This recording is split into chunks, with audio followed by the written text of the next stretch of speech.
बीड जिल्ह्यात जसं वाल्मिक कराड केस पुढे आली, संतोष देशमुख यांच्या हत्येमध्ये वाल्मिक कराड आणि त्यांच्या निकटवर्ती असलेले धनंजय मुंडे यांच्यावरती जे 3 महिन्यापासून प्रकरण फिरतंय, त्यानंतर धनंजय मुंडे यांच्याबद्दलही आता पुरावे पुढे आणण्याचं काम चालू आहे. त्यातच जेव्हापासून धनंजय मुंडे यांनी राजीनामा दिलाय, त्यानंतर सुरेश धस यांचा कार्यकर्ता असलेला खोक्या उर्फ संतोष भोसले याचे व्हिडिओ व्हायरल झाले. त्याच्याही अटकेची मागणी कासार गावातल्या लोकांनी मोर्चा काढला. हे सर्व चालू असतानाच आता संदीप क्षीरसागर यांचीही नायब तहसीलदाराला धमकी देतानाची ऑडिओ क्लिप व्हायरल झालेली आहे. ही जी ऑडिओ क्लिप व्हायरल झाली आहे त्याची अजून पुष्टी कुणी केलेली नाही, पण ती जर तुम्ही नीट ऐकली तर संदीप क्षीरसागरच त्यामध्ये दिसतायत. सो ह्या सर्व प्रकरणावरनं असंच वाटतंय कुठेतरी ज्यांनी धनंजय मुंडे यांना अडचणीत आणण्याचा प्रयत्न केला वाल्मिक कराड यांच्यावरनं, त्यांचे आता ज्या गोष्टी आहेत त्या बाहेर आणण्याचं काम धनंजय मुंडे पडद्याआडून तर करत नाहीये ना. काय आहे प्रकरण आणि घटना त्या जाणून घेणार आहोत आपण या व्हिडिओच्या माध्यमातून. तोपर्यंत चॅनलला सबस्क्राईब केलं नसेल तर सबस्क्राईब करा, व्हिडिओ आवडल्यास लाईक करा आणि तुमचे विचार कमेंट सेक्शनमध्ये कमेंट करून व्यक्त करा. खोक्या उर्फ संतोष भोसले हा आमदार सुरेश धस यांच्या जवळचा मानला जातो. आमदार सुरेश धस यांनीही सांगितलं की खोक्या हा माझाच कार्यकर्ता आहे, परंतु जर त्याने चुकीचं केलेलं असेल तर त्याच्यावरती गुन्हे दाखल करा. हे सर्व चालू असताना कासार तालुक्यातील लोकांनी मोर्चा काढला की आक्याला म्हणजे खोक्याला संतोष भोसलेला अटक करा. त्याने 200 हरणांची म्हणजे कत्तल केलेली आहे, वन्य प्राण्यांचं कत्तल केलेली आहे आणि दहशतीचं वातावरण त्याने ठेवलेलं आहे.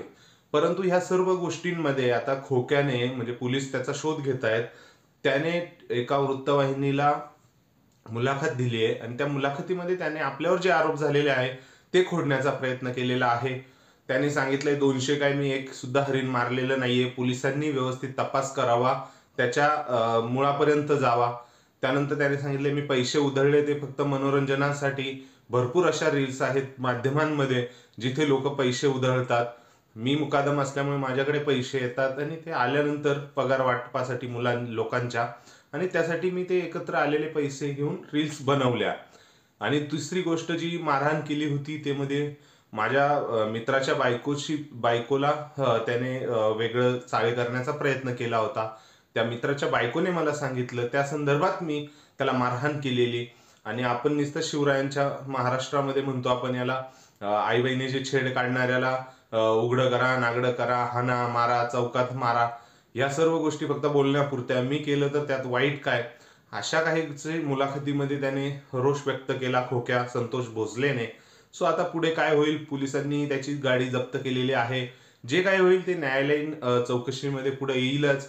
न्यायालयाची बाजू म्हणजे सगळं जे काय आहे कोणी कायदा हातात न घेता न्यायालयाच्या बाजूने म्हणजे न्यायालयावरती ते सोडलेलं पाहिजे.